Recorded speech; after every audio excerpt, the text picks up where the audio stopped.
Assalamualaikum warahmatullahi wabarakatuh. Perkenalkan, nama saya Aprilita Selvia, NIM 1811320095 dari Prodi Bimbingan dan Konseling Islam, Institut Agama Islam Negeri Bengkulu.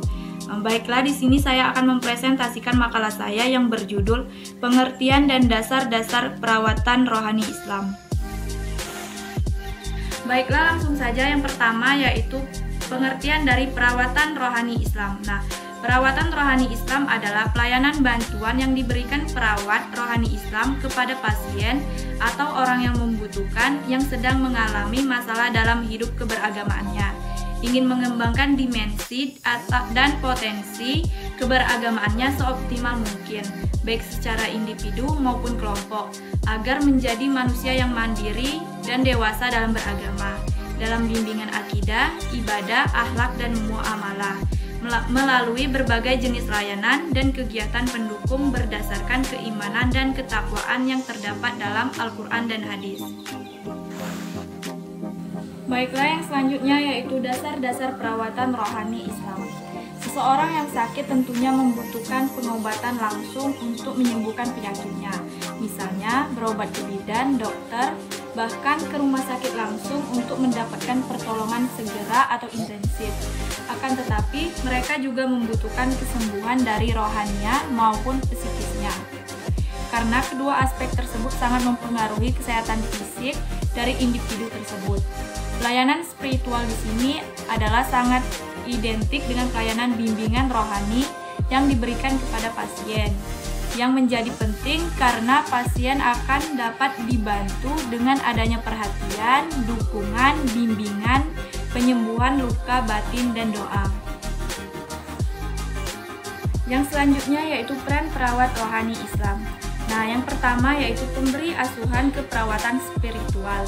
Nah, di sini perawat berperan sebagai pemberi asuhan keperawatan spiritual. Ini dilakukan perawat dengan memberikan bantuan keperawatan kepada pasien agar aktivitas rohania dan insania pasien tetap terjaga dan tetap dalam keadaan fitri. Nah, yang selanjutnya yaitu advokat.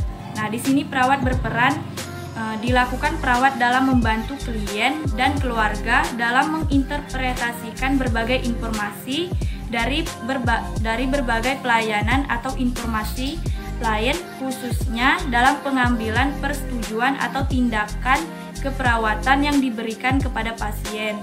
Nah, dan juga dapat berperan sebagai mempertahankan dan melindungi hak-hak pasien yang meliputi hak atas pelayanan sebaik-baiknya, hak atas informasi tentang penyakitnya, hak atas privasi, hak untuk menentukan nasibnya sendiri, dan hak untuk menerima ganti rugi akibat kelalaian.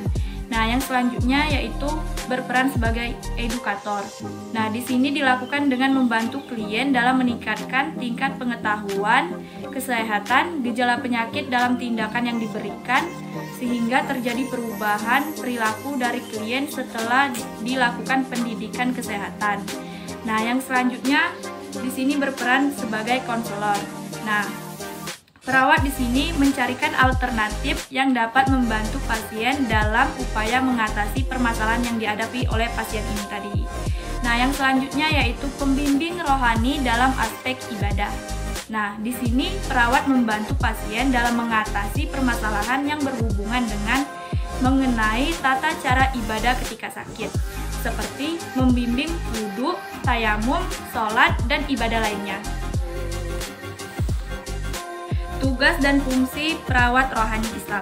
Nah, yang pertama yaitu fungsi preventif, yakni membantu individu menjaga dan mencegah timbulnya masalah bagi dirinya. Nah, yang kedua yaitu fungsi kuratif atau korektif, yakni membantu individu untuk memecahkan masalah yang sedang dihadapi atau dialami oleh pasien ini tadi. Nah, yang ketiga yaitu fungsi preservatif. Nah, yaitu membantu individu menjaga agar situasi dan kondisi yang semula tidak baik atau mengandung masalah menjadi baik atau terpecahkan dan kebaikan itu bertahan lama atau instead of good. Nah, yang selanjutnya yaitu fungsi developmental atau pengembangan. Nah, di sini yaitu membantu individu memelihara dan mengembangkan situasi dan kondisi yang telah baik agar tetap baik atau menjadi lebih baik sehingga tidak memungkinkan terjadi sebab munculnya masalah bagi pasien ini tadi. Urgensi bimbingan rohani Islam. Nah, yang pertama itu yaitu supaya individu dapat menyadari bahwa apa yang dialaminya adalah cobaan yang diberikan oleh Allah Subhanahu wa Ta'ala terhadap umatnya. Nah, yang selanjutnya yaitu membantu individu agar dapat melaksanakan perintah agama dalam keadaan maupun kondisi apapun. Nah, yang selanjutnya yaitu membantu individu agar dapat memahami keadaan, kondisi, dan situasi pada dirinya sendiri. Nah, yang selanjutnya menumbuhkan semangat dan motivasi terhadap individu agar tabah menerima cobaan yang sedang dihadapi oleh individu tersebut. Nah, yang selanjutnya yaitu meyakinkan pasien untuk optimis terhadap kesembuhan penyakitnya. Nah, yang selanjutnya yaitu menyadarkan pasien perihal berbagai konsep sehat dan sakit menurut ajaran Islam. Tujuan bimbingan rohani Islam. Adapun tujuan bimbingan rohani Islam itu sendiri menurut Samsul Munir Amin yaitu yang pertama, membantu klien untuk mengembangkan pemahaman diri sendiri sesuai dengan kecakapan minat, pribadi, dan kesempatan yang ada. Yang selanjutnya, membuat proses sosialisasi kepada kebutuhan orang lain. Nah, selanjutnya, memberi dorongan di dalam mengarahkan diri, pemecahan masalah, mengembalikan keputusan dalam keterlibatan diri di dalam masalah yang ada. Kemudian mengembangkan nilai dan sikap yang menyeluruh serta perasaan sesuai dengan penerimaan diri. Yang selanjutnya membantu dalam memahami tingkah laku manusia.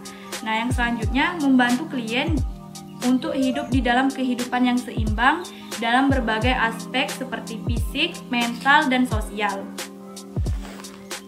Nah, dari tujuan bimbingan tadi, maka adapun tujuan bimbingan rohani Islam itu sendiri, yaitu membantu individu mewujudkan dirinya menjadi manusia yang seutuhnya dan kembali ke eksistensi manusia yang dapat mencapai kebahagiaan hidup di dunia dan di akhirat. Nah, sedangkan tujuan khususnya yaitu membantu individu mengatasi permasalahan yang sedang dihadapinya. Yang selanjutnya, membantu individu memelihara dan mengembangkan situasi dan kondisi yang baik atau telah baik agar tetap baik dan menjadi lebih baik lagi, sehingga tidak akan menjadi sumber masalah bagi dirinya sendiri maupun orang lain. Yang selanjutnya yaitu untuk menghasilkan suatu perubahan, perbaikan, dan kebersihan jiwa serta mental. Jiwa akan menjadi lebih tenang dan damai, bersikap lapang dada, dan dapat pencerahan taufik dan hidayah Allah Subhanahu wa Ta'ala. Nah, yang selanjutnya yaitu meningkatkan kualitas keimanan, keislaman, keihsanan, dan ketauhidan dalam kehidupan sehari-hari. Nah, kemudian tujuan yang lainnya yaitu memberikan ketenangan batin dan keteduhan hati kepada pasien dalam menghadapi penyakitnya. Selanjutnya, mampu menyadarkan pasien agar dapat memahami dan menerima cobaan seperti penyakit yang sedang dialaminya. Nah, yang terakhir yaitu memberikan motivasi dan dorongan untuk bertawakal dalam menghadapi ujian dari Allah Subhanahu wa Ta'ala.